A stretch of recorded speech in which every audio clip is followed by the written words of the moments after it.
Bismillahirrahmanirrahim. Assalamualaikum warahmatullahi wabarakatuh. Pada murid-murid kelas 5 Bukhari pada hari Khamis 25 hari bulan 2 2021. InsyaAllah pada hari ini kita akan memulakan kelas iaitu bagi pelajaran yang pertama, sambungan bagi pelajaran yang pertama minggu lepas, iaitu beriman kepada qada dan qadar. Baiklah, sebelum kita memulakan kelas pada petang ini, mulai kira untuk kita membacakan doa sebelum kita memulakan pelajaran. Murid-murid boleh tanda tangan untuk kita mengamalkan doa. A'udzubillahi minasyaitonirrajim. Bismillahirrahmanirrahim.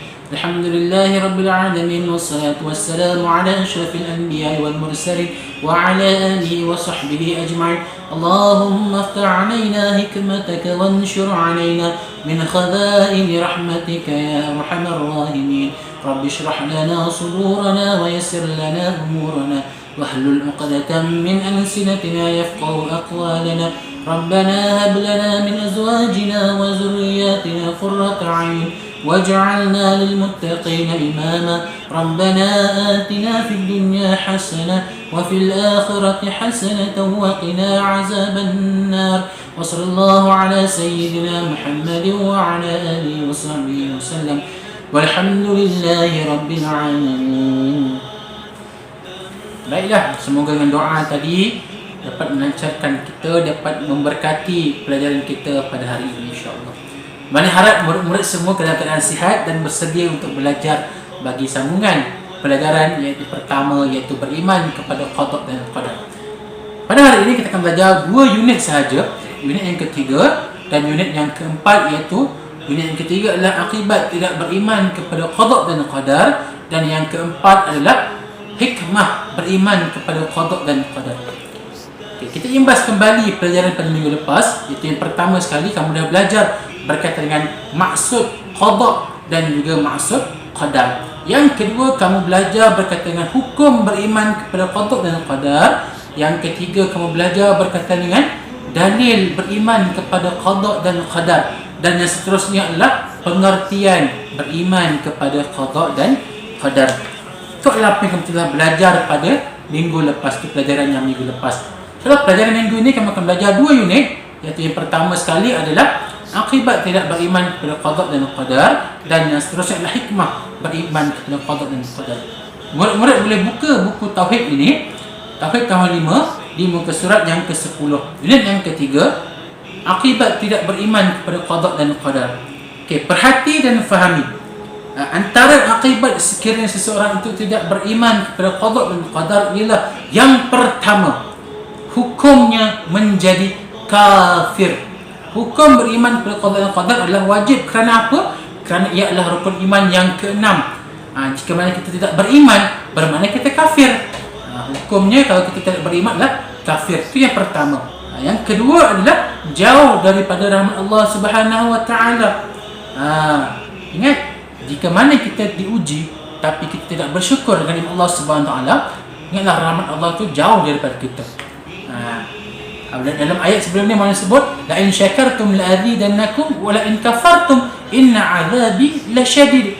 Jika mana kamu bersyukur dengan nikmat Allah Subhanahu wa taala, Allah akan tambahkan lagi nikmat kamu. Allah akan tambahkan lagi rezeki kamu. Tapi jika mana kamu tidak bersyukur dengan nikmat Allah Subhanahu wa taala, ingatlah bahawa azab Allah itu sangatlah pedih. Ini adalah rahmat Allah jauh daripada kita jika kita tidak beriman kepada qada dan qadar. Yang ketiga, mudah berputus asa dan malas untuk berusaha. Ini jika mana kita tidak beriman kepada qada dan qadar. Kita tak percaya pun bahawa Allah itu akan berikan kita kesenangan pada hari yang ditetapkan, pada waktu yang ditentukan.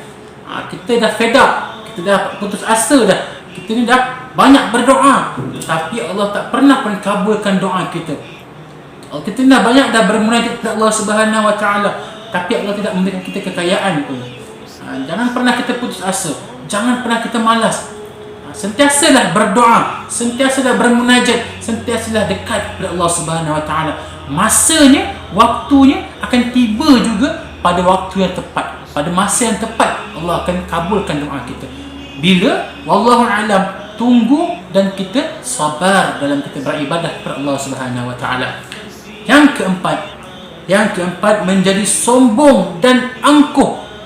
Jika mana Allah SWT itu berikan kepada kita, takdirkan kepada kita kekayaan, kemewahan hidup, maka kita menjadi sombong, kita menjadi takbur, sedangkan kita lupa bahawa itu adalah qada dan juga qadar Allah Subhanahu Wa Taala.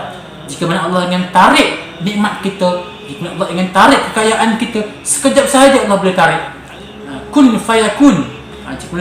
Jika mana jadi, maka jadilah apa yang Allah ingin buat tersebut. Maka jangan pernah kita sombong, jangan pernah kita riak takbur dengan apa yang Allah berikan kepada kita. Yang kelima, jiwa tidak tenteram dengan apa yang telah Allah uji kepada kita. Ingat, jika mana kita sentiasa berputus asa, jika mana kita sentiasa tak mengingati Allah Subhanahu Wa Taala, maka kita akan sentiasa rasa jiwa kita ni tak tenang, jiwa kita ni tak tenteram. Pastikan kita sentiasa berzikir kepada Allah, sentiasa beristighfar kepada Allah, sentiasalah kita mengingati Allah Subhanahu Wa Taala dengan zikrullah, dengan ucapan-ucapan yang baik, dengan sebutlah nama kalimah Allah Subhanahu Wa Taala, supaya apa? Supaya Allah sentiasa menenangkan jiwa kita ni. Bacalah Al-Quran supaya Al-Quran itu mampu untuk menjadi sahabat kita, mampu untuk menenangkan jiwa kita. Sebab apa? Al-Quran itu adalah kalamullah. Kita berkata-kata dengan Allah Subhanahu Wa Taala, seakan-akan kita berkomunikasi dengan Allah Subhanahu Wa Taala. Maka jika mana kita rasa kusut, kita rasa pening, kita rasa tak ada jawapan pun untuk persoalan kita, maka bacalah Al-Quran. Semoga dengan bacaan Al-Quran itu mungkin ada jawapan dalam Al-Quran itu yang Allah ingin berikan kepada kita. Itu adalah secara tak langsung Allah berkomunikasi dengan hamba-Nya. Makanya bacalah Al-Quran. Kemudian muka surat yang ke-11, perhati, fikirkan dan fahami. Yang pertama tu gambar satu keluarga sedang bersalam-salaman, bermaaf-maafan di hari raya, mungkin di hari raya lah, pakaian baju Melayu. Nah, yang kedua bawah tu gambar satu keluarga juga memberikan makanan ataupun juadah kepada satu keluarga yang miskin ataupun yang kurang berkemampuan. Gambar ketiga itu satu kumpulan orang yang sedang solat berjamaah di masjid ataupun surau. Yang keempat tu adalah anaknya tu, seorang lelaki seorang perempuan tu, mungkin anaknya sedang menziarahi emaknya yang terlantar di katil hospital. Yang kelima itu adalah satu kelompok pengajian talaki di antara seorang guru dan juga satu kelompok muridnya.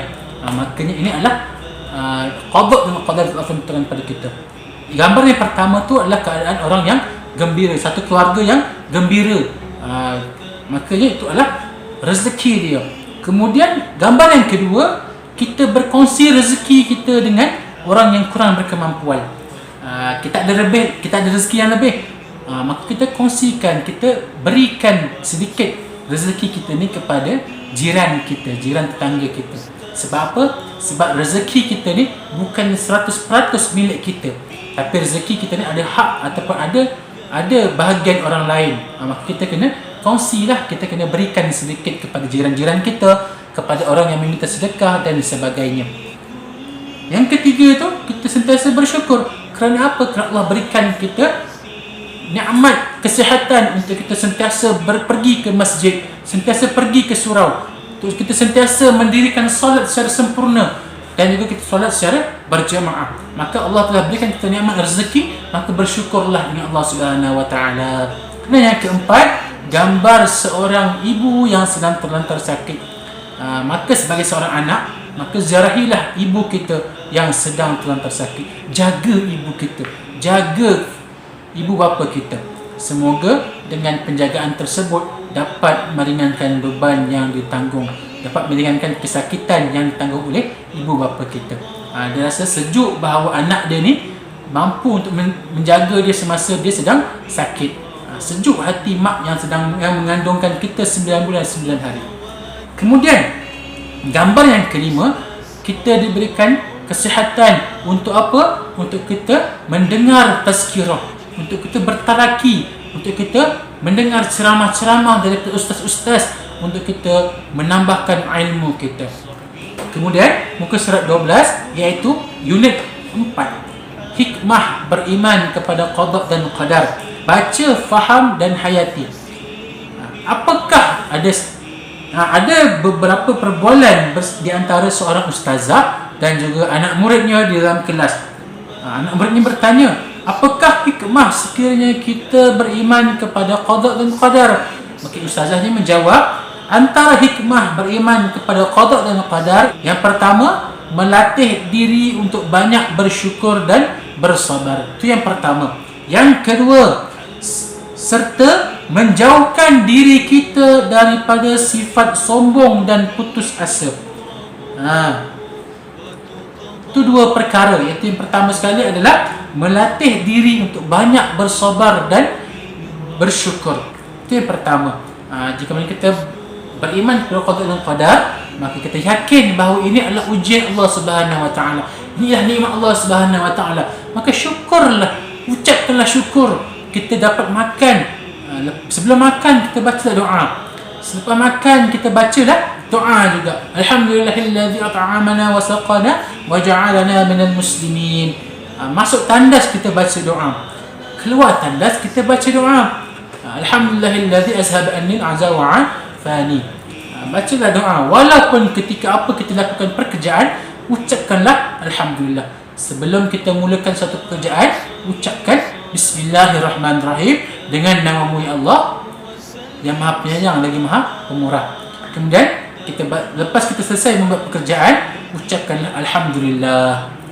Walaupun mungkin pekerjaan kita tu tak selesai lagi, ucaplah alhamdulillah. Kemudian yang kedua, menjauhkan diri dari sifat sombong dan putus asa. Macam mana cakap tadi lah. Jangan kita bersyukur, kita beriman dengan qada dan qadar, maka yang kita boleh melatih diri kita untuk jauhkan diri kita daripada sifat sombong dan takabur dan juga sifat putus asa. Selain itu, sambung lagi. Selain itu, ia juga memupuk sifat husnuzan ataupun sangka baik dan rajin bekerja serta menenangkan jiwa. Dari 5 dah semua kat sini. Yang ketiga apa? Yang ketiga, memupuk sifat husnuzan, memupuk sifat bersangka baik dengan Allah Subhanahu Wa Taala. Kita sangka baiklah. Mungkin bukan masanya untuk kita dapatkan apa yang kita doakan pada waktu sekarang, tapi Allah akan kabulkan doa kita pada waktu yang tepat, pada tempat yang tepat, pada ketika yang betul. InsyaAllah Allah akan kabulkan doa kita. Kemudian yang keempat, rajin bekerja. Yang keempat, rajin bekerja.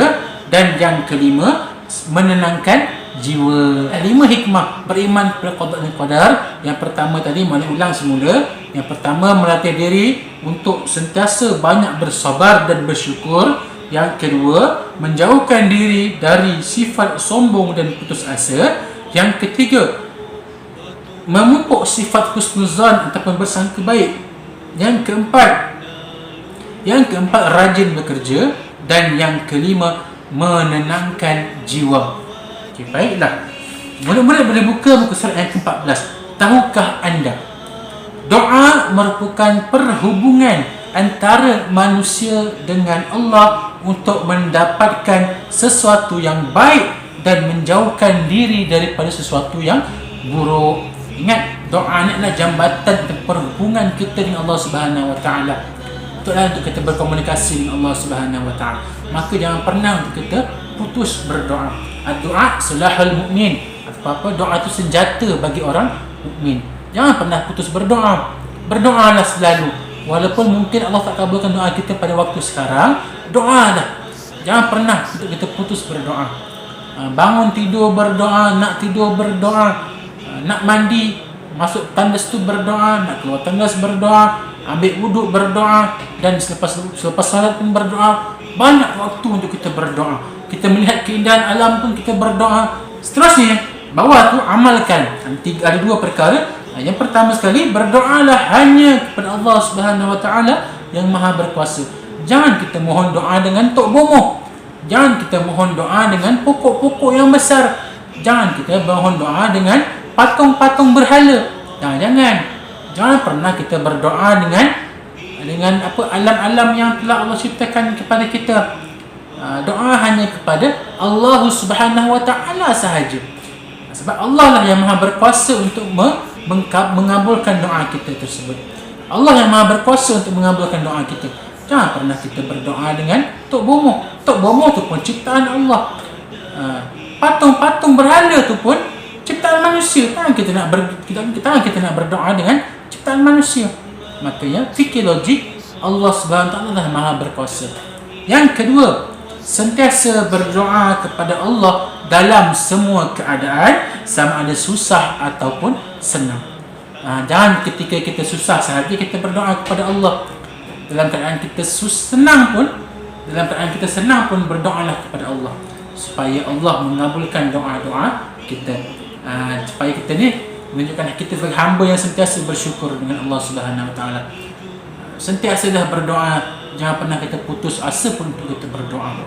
Walaupun doa kita tu pendek, doa sahaja. Mungkin doa yang telah kita bacakan tersebut Allah akan kabulkan. Allah A'lam, mana tahu Allah akan kabulkan esok ataupun lusa ataupun hari-hari yang akan mendatang. Doalah selalu.